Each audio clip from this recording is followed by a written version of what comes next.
Décidément, l'Odyssée de Nolan n'arrête pas de faire parler d'elle.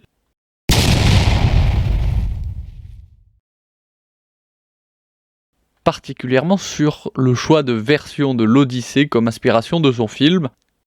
Tout part d'une phrase citée par Nolan dans Empire Magazine. Certains y ont vu un soutien idéologique à la traduction d'Emily Wilson que Nolan s'est senti le besoin de clarifier. Je n'ai jamais dit que c'était ma traduction préférée, je l'ai simplement citée en parlant du personnage d'Ulysse.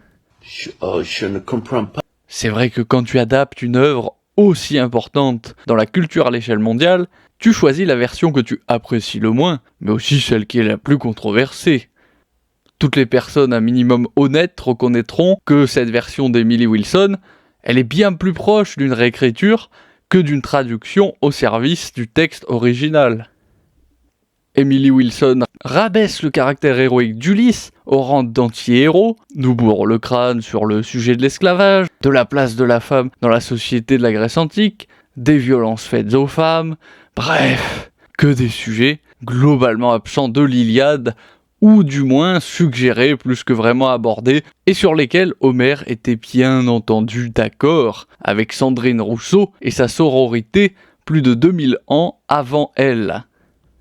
Emily Wilson transforme les formulations plus élégantes comme Ulysse aux 1000 ruses, Athéna aux yeux perses, en Ulysse le petit futé, et en Mademoiselle Athéna t'es trop charmante, et j'en caricature à peine. Elle a fait une modernisation, mais hideuse et crasse, d'une pauvreté littéraire, mais sordide.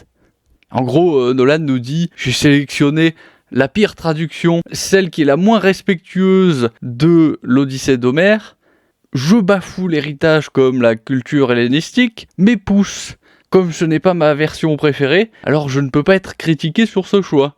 Que quelqu'un m'explique l'argumentaire. » Sur les accusations d'adaptation idéologique, Nolan répond courageusement à côté en appelant à ne pas surinterpréter. C'est quoi ça?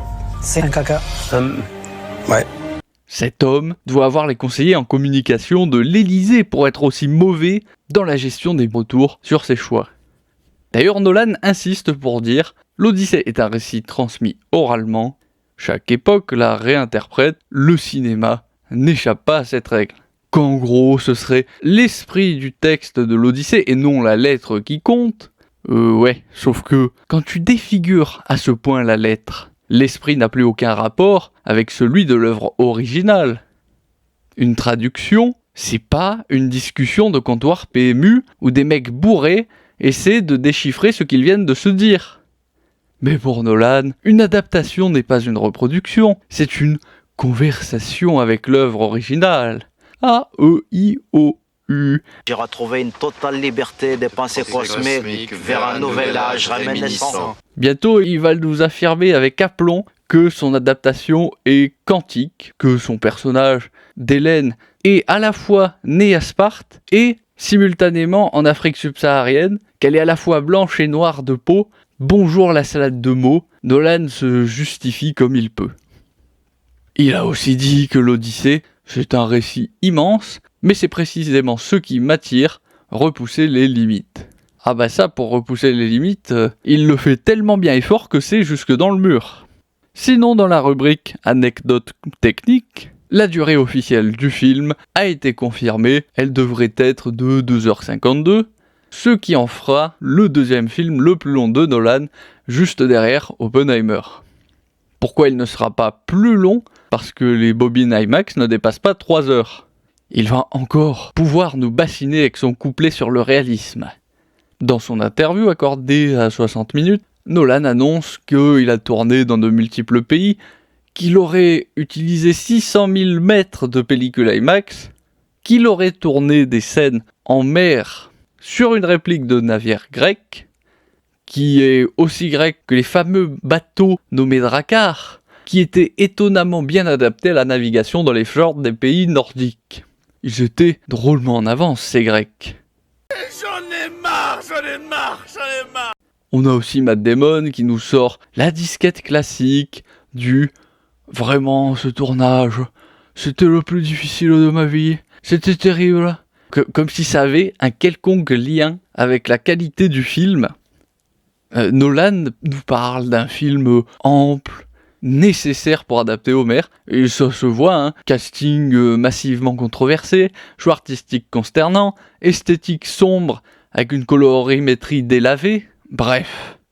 Pourquoi adapter Homer ? Nolan répond que c'est parce que l'Odyssée lui permet de retrouver ces deux thèmes centraux qui ont guidé toute sa carrière, qui sont le temps et la survie. Le tout avec un défi en tête, celui de raconter une histoire que tout le monde connaît, mais en surprenant tout de même.